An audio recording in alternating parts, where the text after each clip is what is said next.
present the Chief Justice of the United States, John G. Roberts, Jr., who will administer the presidential oath of office. Everyone, please rise.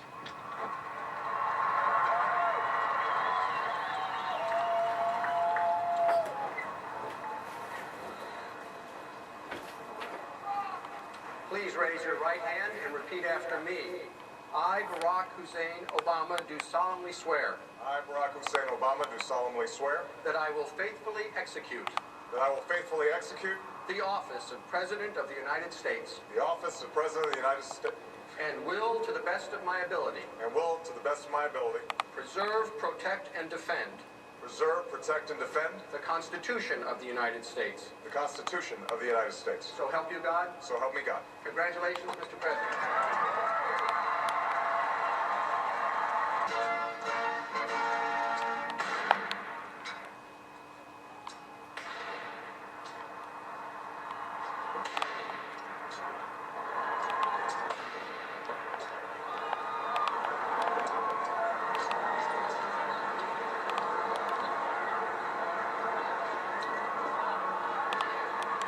Ladies and gentlemen, it is my great privilege and distinct honor to introduce the 44th President of the United States of America, Barack H. Obama.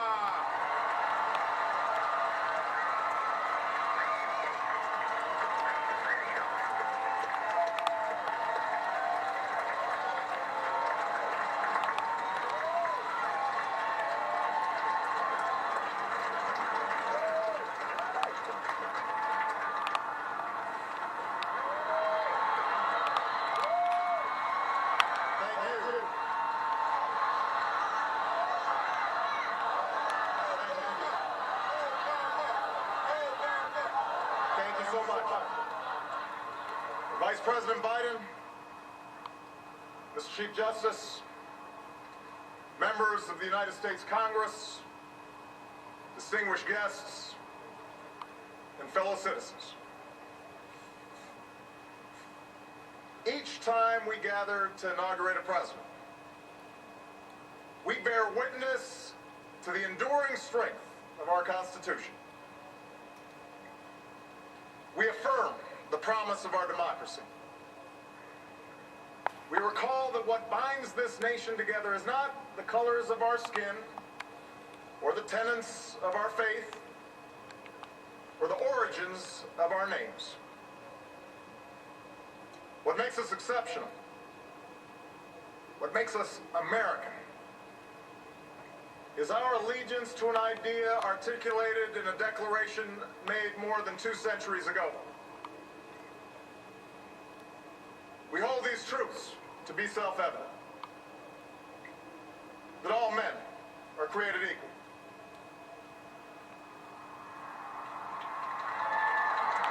that they are endowed by their Creator with certain unalienable rights, that among these are life, liberty, and the pursuit of happiness. Today, we continue a never-ending journey to bridge the meaning of those words with the realities of our time. For history tells us that while these truths may be self-evident, they've never been self-executed. That while freedom is a gift from God, it must be secured by His people here on earth. The patriots of 1776 did not fight to replace the tyranny of a king with the privileges of a few or the rule of a mob. They gave to us a republic, a government of and by and for the people, entrusting each generation to keep safe our founding creed. And for more than 200 years we have. Through blood drawn by lash and blood drawn by sword, we learned that no union founded on the principles of liberty and equality could survive half slave and half free. We made ourselves anew and vowed to move forward together Together we determined that a modern economy requires railroads and highways to speed travel and commerce, schools and colleges to train our workers. Together we discovered that a free market only thrives when there are rules to ensure competition and fair play.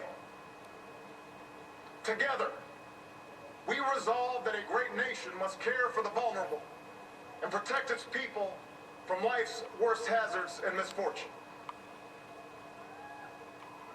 Through it all, we have never relinquished our skepticism of central authority, nor have we succumbed to the fiction that all society's ills can be cured through government alone. Our celebration of initiative and enterprise, our insistence on hard work and personal responsibility, these are constants in our character. But we have always understood that when times change, so must we. That fidelity to our founding principles requires new responses to new challenges. That preserving our individual freedoms ultimately requires collective action. For the American people can no more meet the demands of today's world by acting alone than American soldiers could have met the forces of fascism or communism with muskets and militias. No single person can train all the math and science teachers we'll need to equip our children for the future, or build the roads and networks and research labs that will bring new jobs and businesses to our shores. Now, more than ever, we must do these things together, as one nation and one people.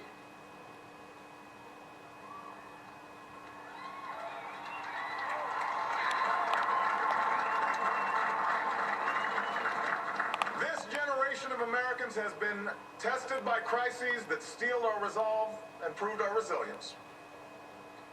The decade of war is now ending.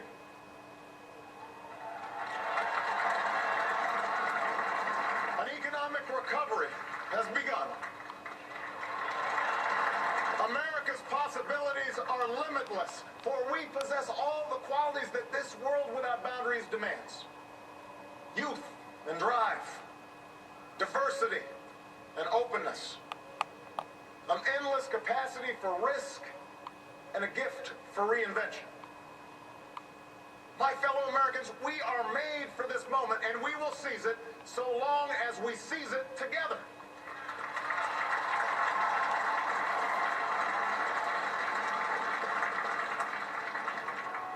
For we, the people, understand that our country cannot succeed when a shrinking few do very well and a growing many barely make it. We believe that America's prosperity must rest upon the broad shoulders of a rising middle class. We know that America thrives when every person can find independence and pride in their work, when the wages of honest labor liberate families from the brink of hardship. We are true to our creed when a little girl born into the bleakest poverty knows that she has the same chance to succeed as anybody else because she is an American, she is free, and she is equal not just in the eyes of God, but also in our own.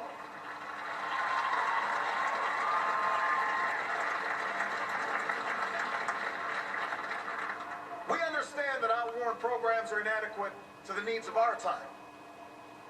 So we must harness new ideas and technology to remake our government, revamp our tax code, reform our schools, and empower our citizens with the skills they need to work harder, learn more, reach higher. But while the means will change, our purpose endures. A nation that rewards the effort and determination of every single American. That is what this moment requires. That is what will give real meaning to our creed. We, the people, still believe that every citizen deserves a basic measure of security and dignity. We must make the hard choices to reduce the cost of health care and the size of our deficit. But we reject the belief that America must choose between caring for the generation that built this country and investing in the generation that will build its future.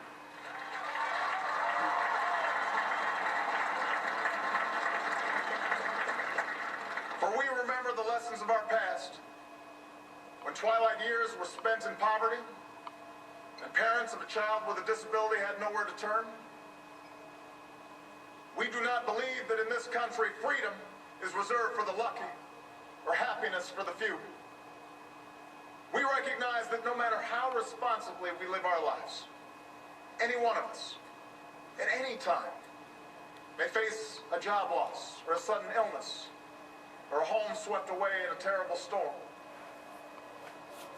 The commitments we make to each other through Medicare and Medicaid and Social Security, these things do not sap our initiative, they strengthen us.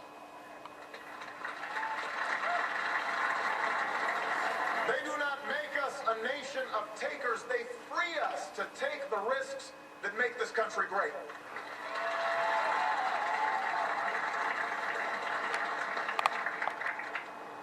We, the people, still believe that our obligations as Americans are not just to ourselves, but to all posterity. We will respond to the threat of climate change, knowing that the failure to do so would betray our children and future generations.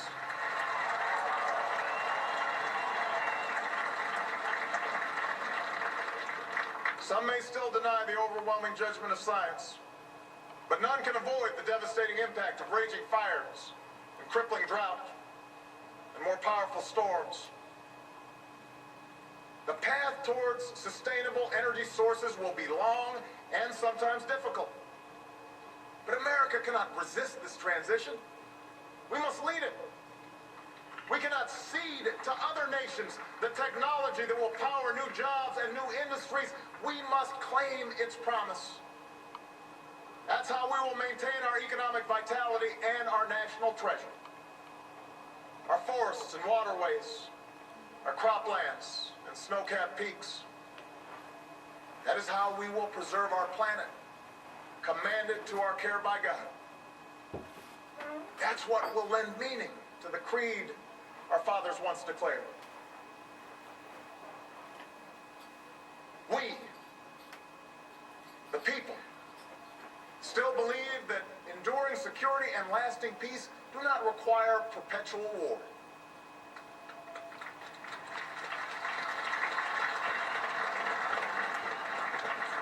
Our brave men and women in uniform, tempered by the flames of battle, are unmatched in skill and courage. Our citizens, seared by the memory of those we have lost, know too well the price that is paid for liberty. The knowledge of their sacrifice will keep us forever vigilant against those who would do us harm.